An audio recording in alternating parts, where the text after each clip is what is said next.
Hi, Abraham. Say hi to Esther for me. This is my second visit. We spoke in Dallas last November, and I told you I was coming.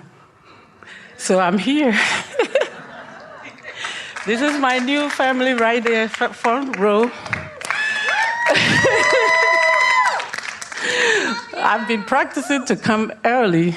I do come early, but I could never get into the front row. I'm always up on it. So today I said, anything that I'm going to do. So you focused your intention into a stronger place and somehow managed to stop resisting, and here you are. Yes, because I think I was worried about other stuff. So get to it. See that clock? It's running. Yes. So here I am. Thank you so much. I have a beautiful life. Yes. And it's something that I think I decided long ago when I was younger.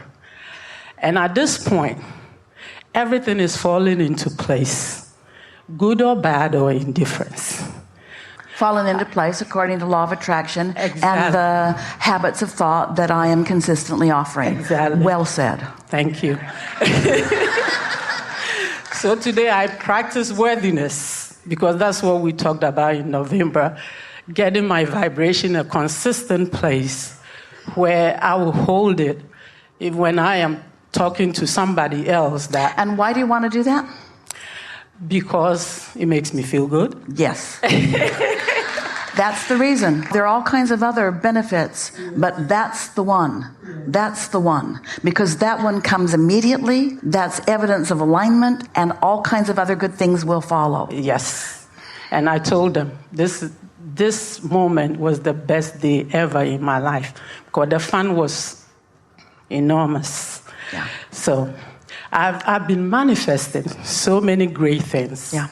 But what I have found myself at this time in my life is how to let the cash flow in, like physical cash. Well, that's the reason that we ask you why. And you said because it feels good. Because, you see, the benefit of the thing that you're most looking for, the benefit of it being the way you feel, is because you can find that no matter what. But if you then are taking score about the cash flow, which you can't control, then you've lost your connection. And so that's why you just got to keep doing it for the fun, and the money will follow. Okay. When I do it for fun, it's instant manifestation, which I don't want to call it scary. In the subject of thoughts turning to things, would you say that the emotion is instant manifestation? It isn't often. Because sometimes the manifestation is of an emotion that does not feel so good. And sometimes the emotion is of a manifestation that does feel good. It takes some calibrating and some deliberate intent, some focusing, to focus yourself into feeling good. But once you've decided to do that, and once you've shown yourself that you are good at that, and once you are so good at it that you are consistent in it, that's what we call step 4, being in the state of allowing in a really consistent way, then all the other things begin to fall into place for you. You cannot have one other ulterior motive. You cannot want to do this because of this outcome, or want to do this because it makes this person happy, or do this because it gets you this attention, or do this because it puts this money in your bank account. You can't let any other thing be the reason that you want to do it without sort of shooting yourself in the foot, because those manifestations are further down the trail. And so when those are of primary importance, and so you do this and do this and do this, and then you look and those manifestations haven't happened yet, then right away you focus upon the absence of what you want, and then you lose your connection. So what you're looking for is consistent alignment. Consistent enough alignment that there's enough juice in the pipeline to give you the manifestation that you want. Okay. Can source or the universe surprise me in such a way that when the manifestation comes. For example. Yes, of course, but there's an ulterior motive in your question. It's like saying, can you tell me what the surprise is going to be? And then I'll use that as the condition. And we say, let the emotion be enough. Let the feeling of connection be what matters most to you. And once you've turned that corner so that you really mean that, then what happens is you're consistently standing in that place of pure positive energy. And then the manifestations must follow. They just have to. Okay, they just have to. My question was, this Christmas I got very beautiful Mercedes-Benz, brand new, 4x4. I had nothing to do with it. It showed up with a red bow. But then I'm like, universe, I've been working on cash flow. So this is what I'm asking. So my inner being is telling me that, I needed a car, but not the cash. It's a serious question, because I don't want to go sell the car for the money. Well, just know that whatever comes to you comes because of what's in your vibration. And so is it possible that you want the show of abundance, but you don't want the cash? Is it possible that you're worried that once you get the cash, that other people will begin wanting the cash from you? Did you want it to be ungettable? Did you want your goat to be ungettable? You can have it all. You don't have to have only one thing. You can have it all. You can have it all. The universe isn't saying, let's see, she wants this much, and so let's deliver it to her in this way. You have contoured all of that. Everything that comes to you is a vibrational match to what's in your vortex and your relationship with your vortex. We can feel within some of you, and it's really worth talking about because it happens, and it is not to your advantage when it happens. But if you can, just for a little while, if you can step into this place where you have decided that you are going to trust the process, if you can step into this place where you've decided that things are working out for you, and you will not question it and challenge it with nitpicking questions that are not significant to the whole of the well-being that's coming to you, what will begin to happen to you is that the abundance will show up in so many facets and in so many different ways that you won't be having these conversations about why that and not that and why that and not that. The universe has the ability to deliver to you simultaneously on many subjects. The universe has the ability to deliver to you fully all things that you want. But do you have the capacity to receive it? What we're saying to you is the revelations are happening. The revealing is happening. But the receiving is your job. And so if you're receiving a little bit of it, that's good, but you could receive so much more.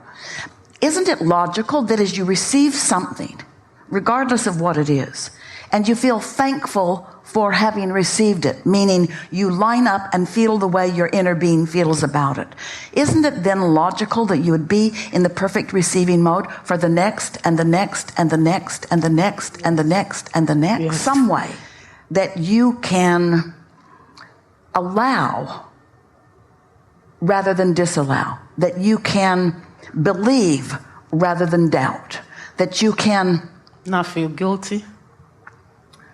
Yeah. Feeling guilty is a long way from alignment. Feeling guilty will cause your abundance to come in the weirdest ways.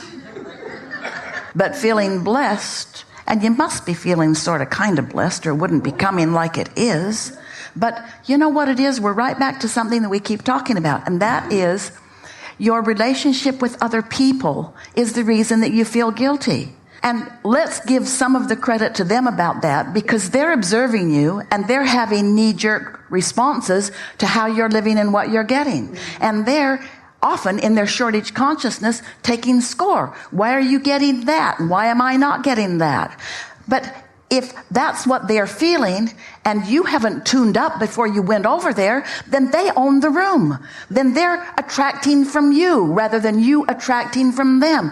Who's going to own the room? Are you going to tune in so you have true power to uplift and true power to inspire? Or are you going to be sloppy in your thinking and walk in and worry about how people feel about things and then observe them feeling the way they feel about it and then resent feeling guilty because of their lack of ability to feel abundance, you got to own the room. You got to understand how they feel. It's all right that they feel that way. That's what their life is showing them so far. But it's temporary. It's not even real. It's old news. They've got a vortex. They've got a vortex like you do. And the abundance is ripe and ready for them. And it's being revealed to them too. And you want to, through your ability to receive for yourself, teach to the clarity of your example. You can't deprive yourself and teach anyone else abundance. You can't feel guilty and therefore pinch yourself off from the well-being that is showering down around you and do any good for anyone. You've got to embrace your own fantastic, dynamic, ever-changing receiving of well-being. You have to get glimpses into your vortex. You have to let yourself feel about you like your inner being feels. You have to come to know yourself as your inner being knows you. You can't let those who didn't know who they are teach you who you are. You can't let those who have deprived themselves of love teach you what love is when they don't have it in their heart. You can't allow people who are confused and afraid set the standard of how you feel about life or how you behave in your life. You have to tune into the wholeness of who you are. You have to discover your stability. You have to know who you are. You have to be tuned in, tapped in, turned on, and you have to let the whole of you be present in as many moments as you can. And you have to do it because it feels good to do it, not because it will change them. Because if you do it because it will change them and you look, not changed, they're not changed yet. Now your attention upon them not having been changed puts you in your place of no power. And then they own the room again. Who sets the tone around you?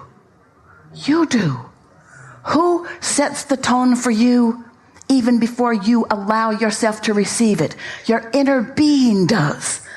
Your inner being sets the tone. Your inner being knows your value, your worthiness, your blessedness, and knows everything that you've asked for and agrees wholeheartedly with the rightness that you receive it, you see.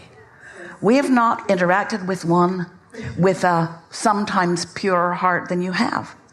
We've also not interacted with anybody who's felt more guilty than you have, because those around you have done a number on you, and they didn't mean to do it. Nobody said, let's lurk around the planet and make people feel inferior. Nobody's saying that. But people who feel inferior lurk around the planet and make people feel inferior. Those who are poverty consciousness lurk around the planet and spread the virus of not enoughness, you see.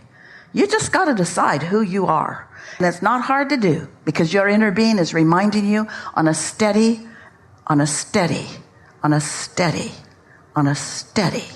continual basis. Your inner being never takes lunch. Your inner being's never out to lunch. Your inner being is never away on vacation. Your inner being is never distracted by something else. Your inner being is always focused upon you with undivided attention and authority and knowledge of your well-being and worthiness. It's a good time to acknowledge that, to walk around in this world knowing that things are working out for you and everyone else, but things are working out for you. And here's something that will help your guilt subside almost immediately. You are you, and your inner being is you, and we are your inner being, and we are you. And you are them, and we are. It's we. It's our point of attraction. It's us. So when you, us, we allow prosperity to flow into your experience, you, we, us are allowing it to flow to them as well. In other words, you cannot thrive without assisting others. It cannot be. You're not selfishly depriving someone else of something when you allow it for yourself. When you allow it for yourself, you are attracting it. We, us, we, ours. Well-being is ours. Source energy demands that it is so, you see.